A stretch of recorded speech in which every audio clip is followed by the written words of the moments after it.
Magandang araw, ako si Alvin Montaño at ang aking mga kagrupo ay si Denver Panesian at Lawrence Gatil. Aming ipapaliwanag ang ikapitong bahagi ng aming module na may pamagat na excretion and osmoregulation.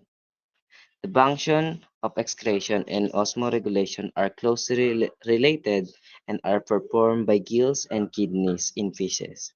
The gills are chiefly the respiratory organs. They are also important of excretory and osmoregulatory organs. Various body parts which are concerned by the removal of metabolic waste are included in the excretory system. Elimination of nitrogenous waste product from the body is a process called excretion. The excretory product are formed during the amino acid catabolism. The amino group is separated from the amino acid through the process of elimination. These excretory products are harmful to the body if they are accumulated. Next. Amniotic forms are organisms that excrete nitrogenous waste in the form of ammonia. Ang pangunahing product, ammonia. Mga halimbawa, isda, teleost, crustaceans, polychaetes, tadpoles ng amphibians. Dahil ang ammonia ay toxic pero madali itong natutunaw sa tubig, ang mga hayop na ito ay nabubuhay sa tubig kaya't mabilis na nakakapag-diffuse ang ammonia sa tubig. 2. Ureotelic forms. The animals which excrete urea as the chief excretory product. Mga pangunahing product, urea. Mga halimbawa, elasmobranchs or sharks and rays, amphibians and mammals. Dahil ang mga hayop na ito ay nabubuhay sa lupa o sa tubig sa tubig. Ang ammonia ay ginagawang urea sa liver na hindi ganong toxic at maaaring maipon sa katawan ng matagal bago itapon. Ang urea ay natutunaw sa tubig kaya't ang mga hayop na ito ay nangangailangan ng tubig para mailabas ito. Okay na.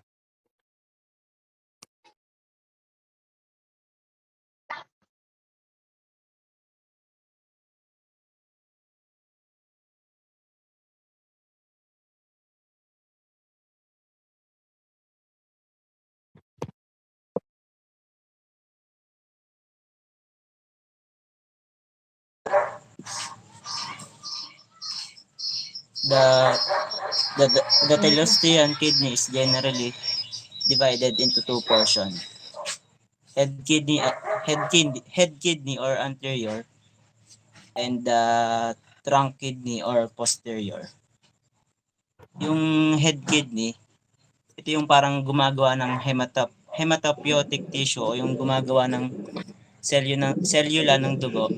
Meron din silang may meron silang endocrine glands o yung gumagawa ng hormones. Tapos yung trunk kidney naman, ito yung parang isa sa mahalagang excretory organ. Ito yung pagsasala ng dugo at pagbuo ng ihi. Tumutulong din ito sa pag-ayos ng mga mineral ng katawan ng mga isda.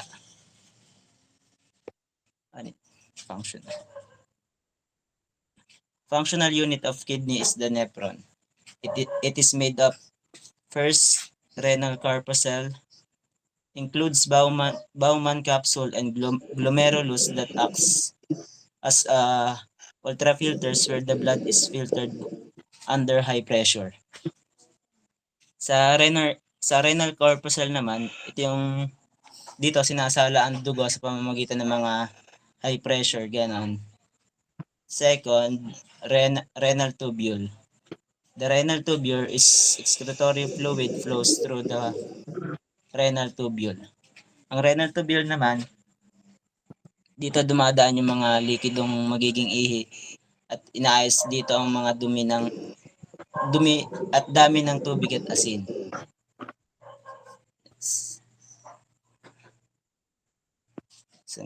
Osmosis ay marin. In marine fishes, the kidney takes a function of removing magnesium and sulfate which enter the intestine of the specific fish along with seawater. Yung marine fish yung marine fishes naman, ito yung mas maalat ang tubig sa paligid kaya lumalabas ang tubig ng mga isda. And osmosis. Osmosis may be defined as if two solutions of different concentration are separated by a semipermeable membrane, the solvent from the less concentrated part will move through the membrane into more concentrated solution. Ang osmosis naman, ito yung paggalaw ng tubig mula sa hindi gaanong maalat o yung tinatawag na dilute solution patungo naman sa mas maalat o yung tinatawag na concentrated solution. Halimbawa nito, yung kapag ang isda ay nasa seawater, mas maalat ang labas nila at lalabas ang tubig dun sa katawan ng mga isda. Kapag naman nasa freshwater, mas maalat ang loob ng katawan at doon naman papasok ang tubig sa katawan ng mga isda. And last, osmoregulation may be defined as the ability to maintain a suitable internal environment in the face of osmotic stress. Ang osmoregulation naman, ito yung kakayahan ng isda na kontrolin ang pagpasok at paglabas ng tubig nila. At nagpapanatili din ito ng tama ng dami ng asin sa katawan ng mga isda.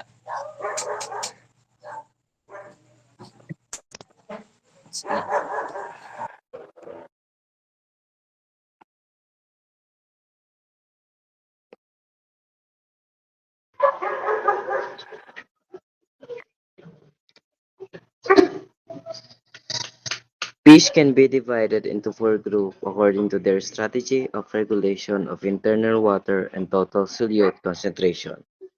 Number 1. No regulation.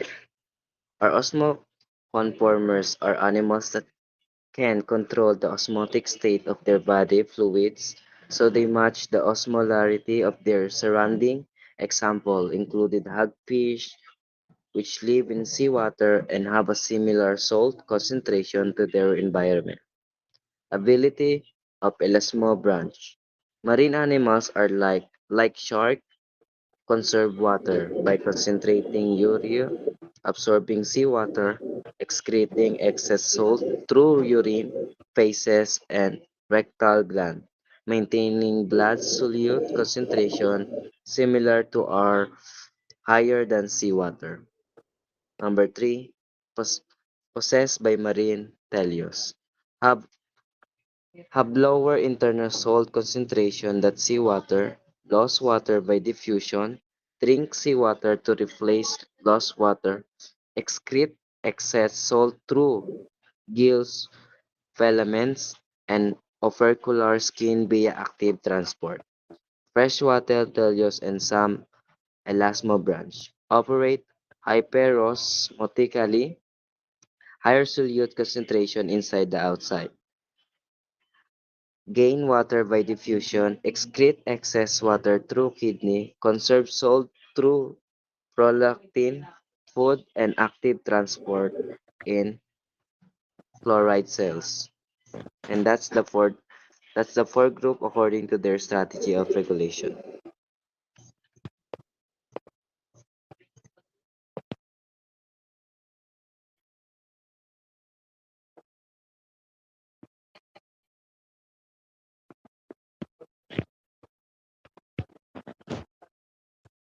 Factors factors affecting obligatory exchanges. 1. Gradient between the extracellular compartment and the environment. The greater the ionic difference between the body fluid and external medium. Kapag may malaking pagkakaiba sa ionic concentration sa pagitan ng body fluid at external medium, may tendency na mag-diffuse ang mga tubig o mga ion mula sa mataas na concentration patungo sa mababa. At ang mga bony fish sa seawater ay nawawalan ng tubig dahil sa hypertonic na seawater. 2. Surface or volume ratio. Generally, the animal with small body size desiccates or hydrates more rapidly than a larger animal of the same shape. Ang mga ang mga ma- ang mga hayop na may maliliit na sukat ay mas mabilis mawalan ng tubig o mas o mas